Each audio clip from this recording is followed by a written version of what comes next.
ನಮಸ್ಕಾರ ಆತ್ಮೀಯ ರೈತ ಬಾಂಧವರೇ.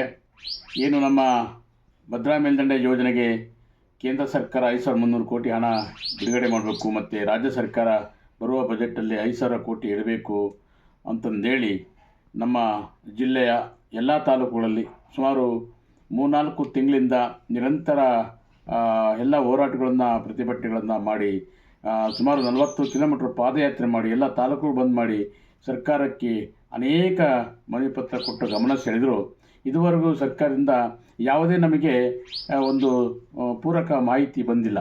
ನಮ್ಮ ಜಿಲ್ಲಾ ಉಸ್ತುವಾರಿ ಮಂತ್ರಿಗಳಿಗೆ ಮತ್ತು ಜಿಲ್ಲಾಧಿಕಾರಿಗಳಿಗೆ ಒಂದು ಮನವಿ ಪತ್ರ ಕೊಟ್ಟು ಒಂದು ವಾರದೊಳಗಾಗಿ ನೀರಾವರಿ ಸಚಿವರ ಜೊತೆಗೆ ಮತ್ತು ಮುಖ್ಯಮಂತ್ರಿ ಜೊತೆಗೆ ಸಭೆ ನಡೆಸಿ ಈ ಭದ್ರಾ ಮೇಲ್ದಂಡೆ ಯೋಜನೆಗೆ ಹಣ ಮೀಸಲಿಡುವ ವಿಚಾರವಾಗಿ ಒಂದು ಸಭೆ ನಡೆಸಿ ನಮಗೆ ಒಂದು ಭರವಸೆಯನ್ನು ನೀಡಬೇಕು ಅಂತ ನಾವು ಮನವಿ ಪತ್ರ ಕೊಟ್ವಿ.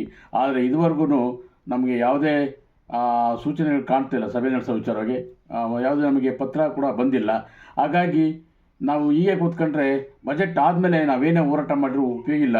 ಹಾಗಾಗಿ ಬರುವ 2ನೇ ತಾರೀಕಿಂದ ಜಿಲ್ಲಾಧಿಕಾರಿಗಳ ಕಾರ್ಯಾಲಯದ ಮುಂಭಾಗದಲ್ಲಿ ಅನಿರ್ದಿಷ್ಟ ಅಹೋರಾತ್ರಿ ಅಮರಣಾಂತರ ಉಪವಾಸ ಸತ್ಯಾಗ್ರಹವನ್ನು ತಗೊಳ್ಬೇಕು ಅಂತಂದೇಳಿ ನಮ್ಮ ಜಿಲ್ಲೆಯ ಎಲ್ಲ ಮುಖಂಡರು ಮಾತಾಡ್ತಾಯಿದ್ವಿ.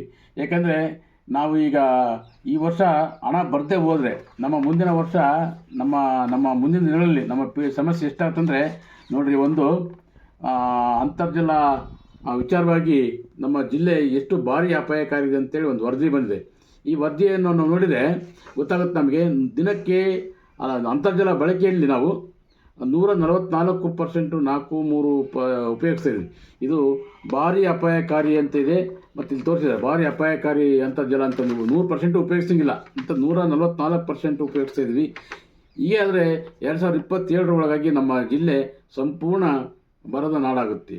ಹಾಗಾಗಿ ನಾವು ಈಗ ಗಟ್ಟಿಯಾಗಿ ಹೋರಾಟ ಮಾಡಿ ಸರ್ಕಾರದಿಂದ ಹಣ ಇಟ್ಟು ಕಾಮಗಾರಿ ಮುಗಿಸಿ 26 ಮುಗಿಯೋರೊಳಗಾಗಿ ಮುಗಿಸಿ 27ಕ್ಕೆಲ್ಲ ನೀರನ್ನು ಕೆರೆಗಳು ತುಂಬಿಸಿದ್ರೆ ಮಾತ್ರ ನಮಗೇನಾದ್ರು ಅನುಕೂಲ ಆಗುತ್ತೆ. ಹಾಗಾಗಿ ನಮ್ಮ ಜಿಲ್ಲೆಯ ಎಲ್ಲ ರೈತ ಸಂಘಟನೆಗಳು, ರೈತರು ಮತ್ತು ಎಲ್ಲ ರೈತ ನಾಯಕರು ಇದ್ರ ಬಗ್ಗೆ ಚಿಂತನೆ ಮಾಡಿ ಅತಿ ಹೆಚ್ಚಿನ ಸಂಖ್ಯೆಯಲ್ಲಿ ಈ ಹೋರಾಟದಲ್ಲಿ ಧುಮುಕಲೇಬೇಕು, ಅನಿವಾರ್ಯತೆ ಬಂದಿದೆ. ಹಾಗಾಗಿ ತಾವೆಲ್ಲರೂ ಬರುವ 2ನೇ ತಾರೀಕು ಮಾರ್ಚ್ 2ನೇ ತಾರೀಕಿಂದ ನಾವು ಜಿಲ್ಲಾಧಿಕಾರಿ ಕಚೇರಿ ಮುಂದೆ ಅಮರನಾಥ ಸತ್ಯಾಗ್ರಹ ಕಾರ್ಯಕ್ರಮ ಹಮ್ಮಿಕೊಂಡ್ರೆ ಅತಿ ಹೆಚ್ಚಿನ ಸಂಖ್ಯೆಯಲ್ಲಿ ತಾಲೂಕಿಂದ ಜನ ಬರಬೇಕಾಗಿ ತಮ್ಮಲ್ಲಿ ವಿನಂತಿ ಮಾಡ್ಕೊಳ್ತೀನಿ. ಇದನ್ನು ನಮ್ಮ ಎಲ್ಲ ರೈತ ಬಾಂಧವರು ಪ್ರತಿ ಗ್ರೂಪಲ್ಲಿ ಶೇರ್ ಮಾಡಿ ಪ್ರತಿಯೊಬ್ಬ ರೈತನಿಗೂ ವಿಷಯವನ್ನು ಮುಟ್ಟಿಸುವಂಥ ಕೆಲಸ ಮಾಡಬೇಕಂತ ತಮ್ಮಲ್ಲಿ ವಿನಂತಿ ಮಾಡ್ಕೊಳ್ತೀನಿ. ನಮಸ್ಕಾರ.